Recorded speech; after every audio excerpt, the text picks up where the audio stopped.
మా మిత్రులు నరహరి గారు 11వ పుస్తక ఆవిష్కరణ మా చేతుల మీదుగా కలిగించినందుకు వారికి ధన్యవాదాలు. ఇంతకుముందు చెప్పినట్టుగా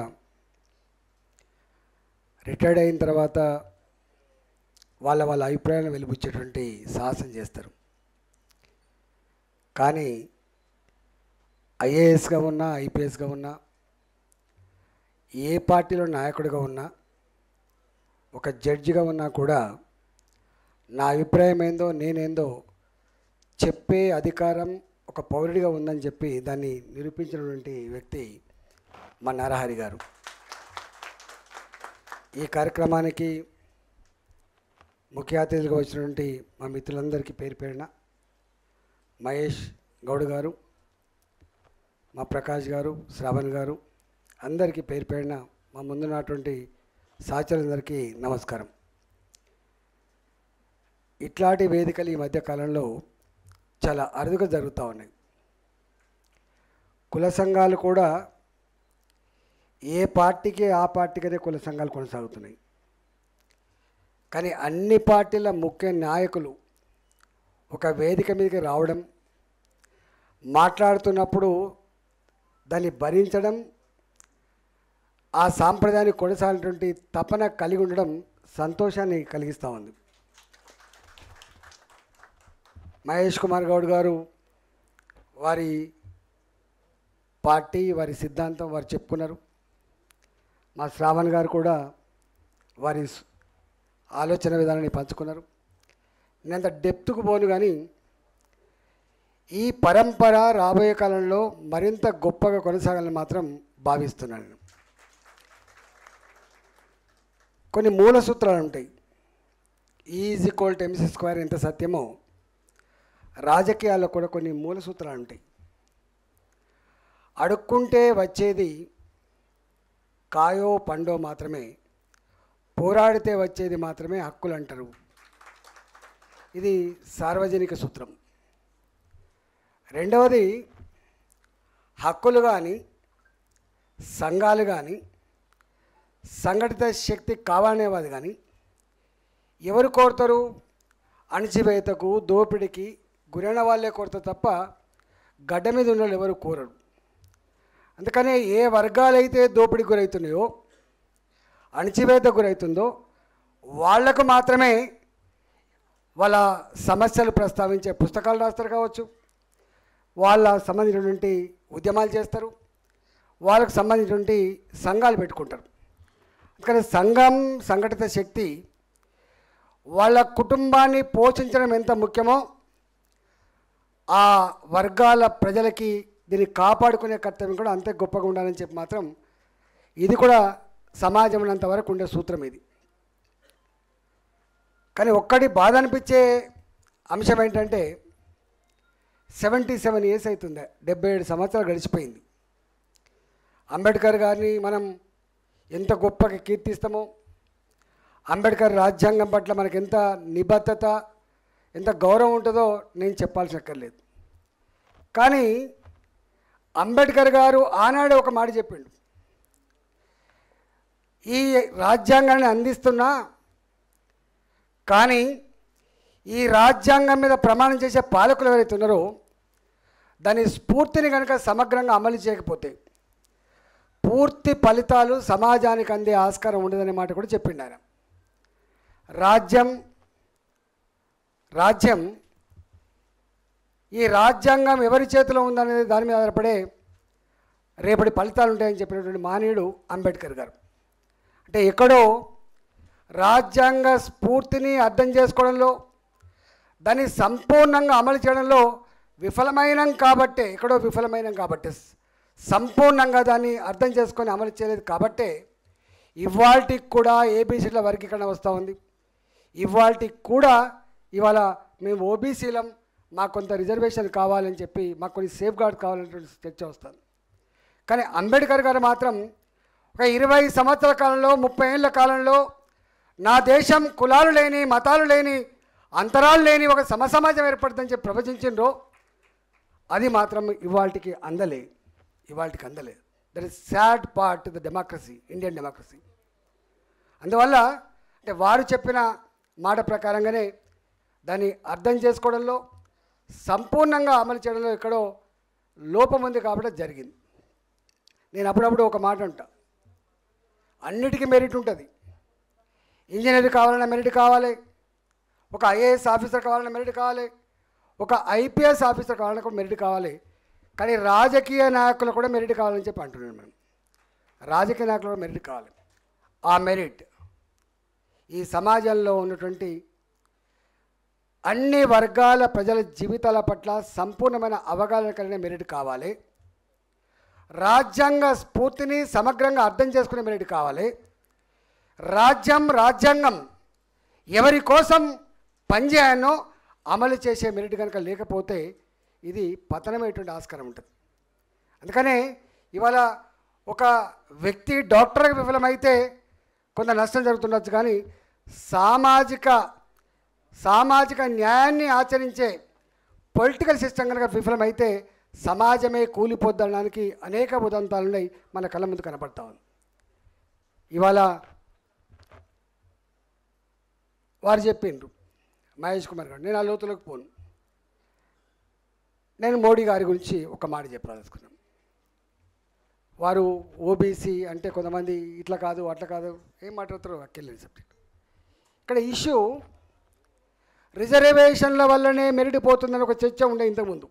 ఇవాళ చర్చ లేదు, ఎందుకంటే క్యాపిటేషన్ ఫీజు వచ్చిన తర్వాత డబ్బులు ఎవరుంటే వాళ్ళు ఇంజనీరింగ్ సీట్ కొనుక్కుంటారు, డబ్బులు ఎవరుంటే వాళ్ళు ఒక మెడికల్ సీట్ కొనుక్కుంటారు, అది వేరే విషయం. ఇలా ఆ మెరిట్ చర్చ లేదు. ఒకప్పుడు ఇది పెద్ద చర్చ జరిగేది, అవమానకరంగా ఉండేది, ఆ చర్చ లేదు.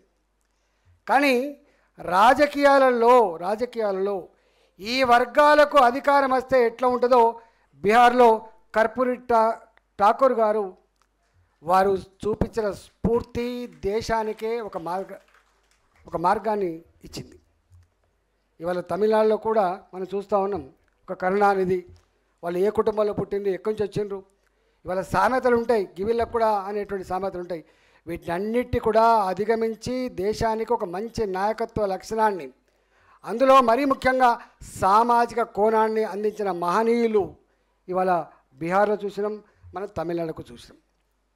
ఈ దేశంలో కూడా మనకు తెలుసు ఎలా రాజకీయాలు ఎంత టఫ్గా ఉన్నాయి. ఎందుకంటే టఫెస్ట్ జాబ్ అన్న గ్లోబ్ ఈజ్ పాలిటిక్స్ అంటాం ఇవాళ, టఫెస్ట్ జాబ్ ఇవాళ.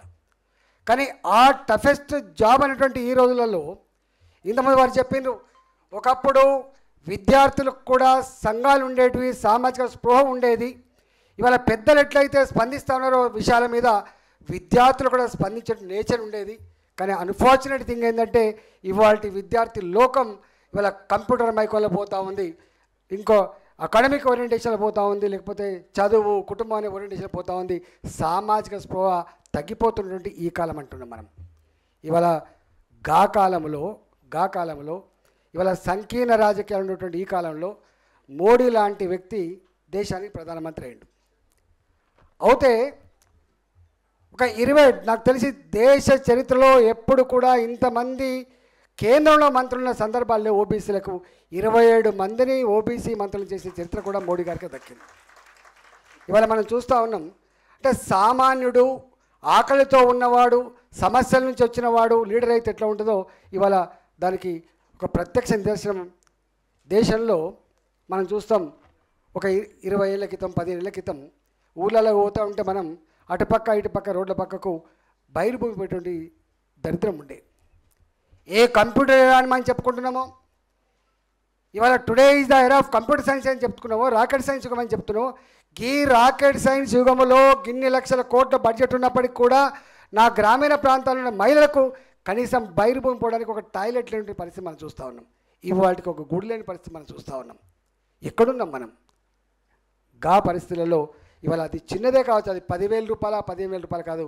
నా భారతదేశ మహిళల గౌరవాన్ని కాపాడడానికి ఇవాళ స్వచ్ఛ భారత్ కింద టాయిలెట్ కట్టించేటువంటి ఆలోచన చేసినాం. అది ఎన్ని వేల కోట్ల గురించి మాట్లాడుతున్నాం, కానీ అది దాంట్లో ఎంత సుదీర్ఘమైన ఆలోచన ఉంది, ఎంత డిగ్నిటీ ఉందో ఒకసారి అర్థం చేసుకోండి. అంటే సామాన్యుడు, నేను సోషల్ వెల్ఫేర్ హాస్టల్ చదువుకున్నా, నేను చదువుకున్న రోజులలో కటోతో అన్నం కొలిసి పెట్టినప్పుడు, ఆ అన్నంలో పురుగులు వస్తున్నప్పుడు, రాళ్ళు వస్తున్నప్పుడు, ఆ అన్నం ఉడికి ఉడకంది ఉన్నప్పుడు నా కళ్ళలో నీళ్ళు వచ్చేది. నేను రాష్ట్రానికి ఆర్థిక మంత్రి అయినా. నేను ఆర్థిక మంత్రి అయిన తర్వాత నేను ఫస్ట్ తీసుకున్న నిర్ణయం, ఈ పిల్లలకి, ఎదుగుతున్న పిల్లలకి కటలతో బువ్వ కొలిచి పెట్టేటువంటిది ఇంకా ఎక్కడి యుగం ఇది, ఏం కాలం ఇది అని చెప్పి కడప నిండా అన్నం పెట్టే జీవో రావాలి. నెంబర్ 1. ఆ జీవోలో ఆ పిల్లలకి బీపీటీ సన్నబియ్యం అన్నమే పెట్టాలి. ఇది అనాడు మేము అనుకున్నాం. నేను అనుభవించిన కాబట్టి ఇవాళ దాన్ని అమలు చేసినాం. ఇవాళ అంటే సామాన్యులకి, కష్టం నుంచి వచ్చిన వాడికి అధికారం వస్తే ఏమొస్తానికి అనేకం ఉంటాయి. అందులో ఇదొకటి. మా జాజుల శ్రీనివాస్ గారు ఊకే వచ్చి నాకు దరఖాస్తు ఇచ్చేది నేను ఆర్థిక మంత్రి ఉన్నప్పుడు. అన్న ఈ పని చేయి, ఆ పని, ఇంకెక్కడున్నావు శ్రీనివాస్ అని చెప్పేది. ఇదేమంటాను నేను, నువ్వు ఇంకెక్కడున్నావు, నువ్వు నేనున్నా ఇక్కడ ఆర్థిక మంత్రిని, నేను హాస్టల్ నుంచి వచ్చినాడు కదా, ఇంకా నీలాంటోడు దరఖాస్తులు ఇస్తే దండం పెడితే సమస్య పరిష్కారం ఎందుకు అనుకుంటున్నావు శ్రీనివాస్ గారు? దీనికి ఒక పెద్ద అద్భుతమైనటువంటి ఒక స్ట్రాటజీ ఉన్నది, నువ్వు త్వరలోనే చూస్తావని చెప్తే నవ్విండి ఆయన. నేను స్వయంగా ఒక 40 రోజులు అనుకుంటా, నాకు తెలిసి ఒక 40 days ఏ వర్గాలైతే అసెంబ్లీ మెట్లెక్కలేదో, ఏ వర్గాలైతే అసెంబ్లీ ఇది మాది కాదని చెప్పి వాయించుకుందో అలాంటి అన్ని కులాలను, దాదాపు 60-70 కులాలు అనుకుంటా నాకు తెలిసి, గింత పరిచయం ఉన్న కులాలను కూడా ఒక 40 రోజుల పాటు వాళ్ళతో మేము ఒక 10-12 గంటలు ప్రతినిత్యం ఇంటరాక్ట్ అయినాము ఇక్కడ ఈ రాష్ట్రంలో. శ్రీనివాస్ గారు తెలుసు. అయిన తర్వాత దాన్ని అంతా క్రోడీకరించుకొని ఏం చేద్దాం శ్రీనివాస్ అంటే, ఏదైనా ఒకటి ఇవ్వండి చేయాలనే ధైర్యం చేసినంటే ఒక 3 రోజుల పాటు ఇది రాష్ట్రంలో, ఈ 3 రోజుల పాటు ఇక్కడ ఉన్నటువంటి స్పీకర్లు ఆనాడు ఇద్దరు ఓబీసీలే, స్పీకర్ గారు కానీ, చైర్మన్ గారు కానీ, ఎంపీలుగా, ఎమ్మెల్సీలుగా, ఎమ్మెల్యేలుగా, మంత్రులుగా ఎవరైతే ఉన్నారో ఆనాడు మేము సొంతంగా ఇనిషియేటివ్ తీసుకొని ఒక 3 days, ఒక 3 రోజుల పాటు ఓబీసీ కాంక్లేవ్ అని దాన్ని పెట్టినాం మేము. అంతే కదా శ్రీనివాస్? 3 days పెట్టినాం. 3 days పెడితే మా ముఖ్యమంత్రి గారు తెలిసింది విషయం, ఏమయ్యేదో పెడుతున్నట్టుంది అంటే, అవును మేము పెడుతున్నాం. ఒక 40 రోజుల పాటు ఒక వర్క్షాప్ పెట్టుకున్నాం మేము. ఆ సమస్యలు ఏదో మాకు అర్థమైనాయి, దానికి ఒక రూపం ఇవ్వాలి, ఒక పరిష్కారం చూపే బాధ్యత మా మీద ఉంది, మరి మేమందరం ఉన్నాం కదా అని చెప్తే నేను కూడా వస్తా అని చెప్పిండు. వారు వచ్చిండ్రు. ఇవాళ అక్కడ పుట్టిందే, అక్కడి నుంచి పుట్టిందే 250 రెసిడెన్షియల్ స్కూళ్లకు శ్రీకారం చుట్టిందనే విషయం మనం మర్చిపోవద్దు. మా శ్రీనివాస్ చెప్పినట్టుగా 2 రెసిడెన్షియల్ స్కూళ్ళు, 3 రెసిడెన్షియల్ కాకుండా 250 బీసీ రెసిడెన్షియల్ స్కూళ్లకు అక్కడే పునాది పడ్డది. దానికి కారణం సంఘటిత శక్తి, ఐక్యత ఆనాడు. దాంతోపాటుగా ఆత్మగౌరవ బాణాలు కూడా 70. సరే, అది ఇంకా కులాల పరంగా ఉంటామా లేదా నాకు తెలియదు, కానీ నేను చిన్నప్పుడు చూసిన ఇది గౌడ హాస్టల్, ఇది పద్మశాలి హాస్టల్, ఇది వైశ్య హాస్టల్, ఇది వెలమ హాస్టల్.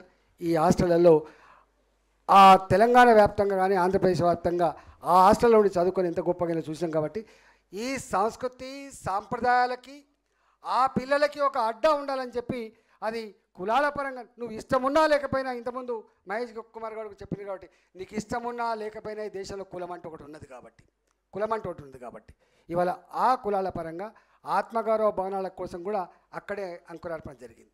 అందువల్ల నేను విజ్ఞప్తి చేస్తున్నా, డెఫినెట్గా ఇవాళ సరి అయిన టైంలో ఈ బుక్ వచ్చింది అనుకుంటున్నాను. నేను సరైన టైంలో వచ్చింది అనుకుంటున్నాను. ఒక గుడ్ థింగ్ ఏంటంటే, చైతన్యానికి కొదవలేదు, త్యాగాలకు కొదవలేదు. మీరు చెప్తున్న సంపద సృష్టి ఆ కులాలు ఏదైతే చేసినని చెప్పి మా శ్రావణ్ చెప్పిండో, ఇవాళ మనం ప్రవచిస్తున్న జిఎస్డిపి, మనం ప్రవచిస్తున్న జీడిపి ఇవాళకి కూడా ఈ వర్గాలే సృష్టిస్తున్న విషయం మనం మర్చిపోవద్దు. ఇవాళ 170 లక్షల కోట్ల రూపాయల సంపద, 200 కోట్ల రూపాయల సంపద అని అయితే ప్రవచిస్తున్నామో, ఆ సంపదకి మూలకారకులు ఆనాడు వాళ్ళు ఓనర్లుగా ఉండవచ్చు, ఇవాళ వాళ్ళు కంపెనీ కార్మికులు ఉండవచ్చు, సంపద సృష్టికర్తలు మాత్రం వాళ్ళే అనే విషయం మనం మర్చిపోవద్దు.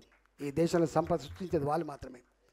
అందువల్ల ఎవరైతే ఈ దేశంలో సంపద సృష్టిస్తున్నారో ఆ సంపద సమస్త ప్రజానీకానికి అందించాలనే సంకల్పం ఏవైతే ఉందో, అంబేద్కర్ గారు చెప్పినట్టుగా డెవలప్మెంట్ విత్ ఈక్వల్ డిస్ట్రిబ్యూషన్ అని చెప్పిండు. డెవలప్మెంట్ విత్ ఈక్వల్ డిస్ట్రిబ్యూషన్ అని చెప్పిండు. ఇవాళ ఆ సమస్త సంపదలు సమస్త ప్రజానీకానికి అందించాలంటే ఇగో ఈ మెరిట్ ఆ వర్గాలకు ఆ వర్గాలకు ఫలితాలు అందించే కమిట్మెంట్ ఉంటే సాధ్యమవుతుంది. కాబట్టి డెఫినెట్గా ఇవాళ ఇప్పుడున్న పరిస్థితుల్లో నేను చూస్తా ఉన్నా, విశ్వాసం కలిగిస్తే చాలు, గుర్తుపెట్టుకోండి. నాకు తెలిసి చైతన్యం లేక కాదు, గుడిసెల్లో ఉన్న మా కొమరన్న ఇంట్లో కూడా పీజీ చదివే పిల్లగాళ్ళు ఉన్నారు. ఇవాళ ఇలా అంతటా లిటరసీ ఉంది, సామాజిక స్పృహ ఉంది, ఒక్కటే కొరత ఉంది. నేనున్నా అనే భరోసా ఇచ్చేటువంటి నాయకుడితే తప్పకుండా కళ్ళకద్దుకొని గెలిపించగలిగే శక్తి ఉన్నోళ్ళు. కానీ ఆ విశ్వాసం కలిగించాలి, ఆ నమ్మకాన్ని కలిగించాలి. ఇవాళ దీన్ని వాడుకొని, ప్లాట్ఫామ్ వాడుకొని మనం రాగానే మళ్ళీ మన పని చేసుకుంటే కుదరదు. కానీ డెఫినెట్గా ఇవన్నీ ఉన్నప్పటికి కూడా దీన్ని అధిగమించగలిగి, దీన్ని తొక్కి పడేసి ఎప్పుడో ఒకనాడు ప్రజలు కోరుకునే, ప్రజల వేవులెంతలో ఆలోచించేటువంటి లీడర్షిప్ వస్తాననుకుంటున్నాం. ఆ లీడర్షిప్ విజయం సాధిస్తాననుకుంటున్నాం. ఆ దిశగా అడుగులు వేస్తాననుకుంటున్నాం.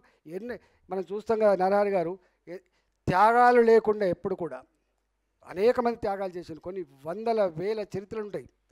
ఎంతోమంది త్యాగధనులు ఫైట్ చేస్తేనే ఇవాళ ఈ స్థితికి వచ్చినాం. అంబేద్కర్ గారు ఎన్ని అవమానాలు పడితే మనం ఈ స్థితికి వచ్చినాం. పూలే గారు ఎన్ని అవమానాలు పడితే ఈ స్థితికి వచ్చినాం. సావిత్రిబా పూలే గారు ఎన్ని అవమానాలు పడితే ఒక స్త్రీకి విద్య అందింది. అంతకంటే ముందు కూడా సావు మహారాజు లాంటి వాళ్ళు ఎన్ని అవమానాలు పడితే ఇది వచ్చింది. ఇవాళ మనం ఏ అవమానాలైతే భరిస్తున్నామో, అవమానాలైతే భరిస్తున్నామో, ఆనాడు అంతకంటే 100 రెట్ల అవమానాలు భరించింది ఆనాడు ఆ మహనీయులు. వాళ్ళ త్యాగాల పుణ్యమా అని చెప్పి మనం ఇక్కడికి వచ్చినాం. డెఫినెట్గా రాబోయే కాలంలో ఎంతో దూరం లేదు చైతన్యం ఇలా వెల్లివిరుస్తూ ఉంది. దానికి మార్గదర్శనం, నాయకత్వం అందించాల్సిన బాధ్యత మనందరి మీద ఉందని చెప్పి మనవి చేస్తూ, మరొకసారి వారికి, వారి మిత్రుడు పృథ్వీరాజ్ సింగ్కు ధన్యవాదాలు తెలుస్తూ తెలుసుకున్నా. నమస్కారం. భారత్ మాతాకి జై.